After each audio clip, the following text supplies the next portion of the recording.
بسم اللہ الرحمن الرحیم۔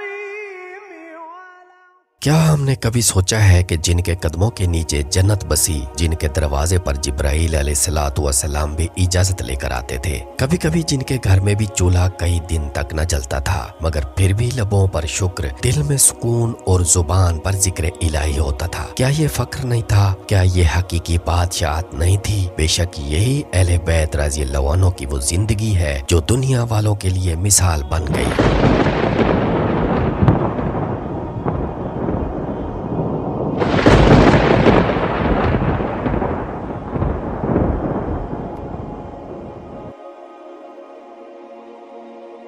السلام علیکم ورحمۃ اللہ وبرکاتہ۔ پیارے دوستو، سادگی وہ دولت ہے جو دل کو غرور سے بچاتی ہے۔ جس دل میں قناعت ہو وہی دل دراصل ایمان کی روشنی سے منور ہوتا ہے۔ اے اللہ، ہمیں بھی سادگی، صبر اور شکر کی دولت عطا فرما اور ہمیں ان بندوں میں شامل فرما جن کے دل تیرے ذکر سے آباد رہیں۔ آمین ثم آمین۔ معزز ناظرین کرام، پچھلی ویڈیو میں ہم نے دیکھا کہ حضرت علی رضی اللہ عنہ نے بیت المال کی نگرانی کا کیسا شفاف نظام قائم کیا، جہاں امانت، عدل اور دیانت کی خوشبو ہر فیصلے سے محسوس ہوتی تھی۔ اور آج ہم بات کریں گے ان کی اور ان کے گھرانے کی سادہ زندگی پر، مگر ایک بات ضرور ذہن نشین کر لیجئے، حضرت علی رضی اللہ عنہ اور حضرت معاویہ رضی اللہ عنہ دونوں اسلام کے عظیم خادم تھے۔ ان کے درمیان جو اختلاف تھا وہ ذاتی نہیں، اجتہادی نوعیت کا تھا۔ دونوں کا مقصد دین کی خدمت، امت کی اصلاح اور حق کا قیام تھا۔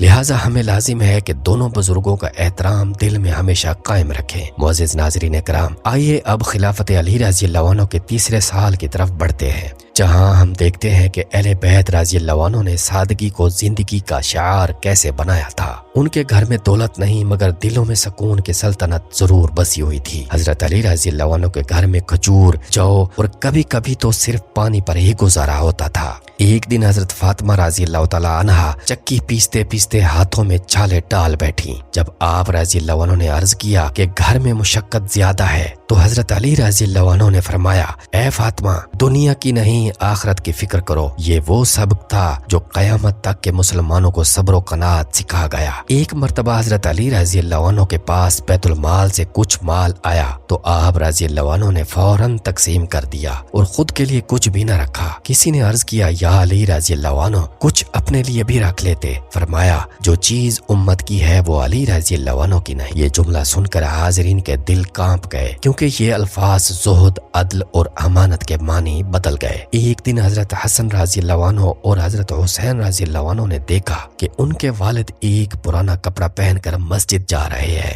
عرض کیا، ابا جان، آپ تو امیر المومنین ہیں، کچھ بہتر پہن لیتے۔ فرمایا، بیٹا، لباس عزت سے نہیں کردار سے قیمتی ہوتا ہے۔ بے شک یہ ایسا لمحہ تھا جس نے سادگی کو اہل بیت رضی اللہ عنہ کا نشان بنا دیا۔ ایک اور موقع پر جب گھر میں کئی دن کھانے کو کچھ نہ تھا تو حضرت فاطمہ الزہرا رضی اللہ تعالی عنہا نے عرض کیا، یا علی رضی اللہ عنہ، بچوں کے لیے کچھ لائیں۔ آپ رضی اللہ عنہ نے فرمایا، فاطمہ، صبر کرو، اللہ رزق دینے والا ہے۔ اسی رات دروازے پر ایک یتیم نے صدا لگائی۔ حضرت علی رضی اللہ عنہ نے بچا ہوا آٹا بھی اسے دے دیا۔ فاطمہ الزہرا رضی اللہ تعالی عنہا مسکرائیں اور فرمایا، یہی گھرانہ ہے جو بھوکا رہ کر بھی شکر ادا کرتا ہے۔ معزز ناظرین کرام، یہ تھے وہ لمحے جو امت کے لیے سبق ہے۔ یہی وہ سادگی ہے جو دلوں کو تکبر سے بچاتی ہے اور انسان کو اللہ کے قریب کر دیتی ہے۔ حضرت علی رضی اللہ عنہ کے گھر کا ہر فرد دنیا سے بے نیاز تھا۔ وہ مال و دولت نہیں، رضا الہی کے خریدار تھے۔ انہوں نے دکھایا کہ اقتدار، علم اور عبادت کا اصل مقصد اپنے رب کی رضا حاصل کرنا ہے،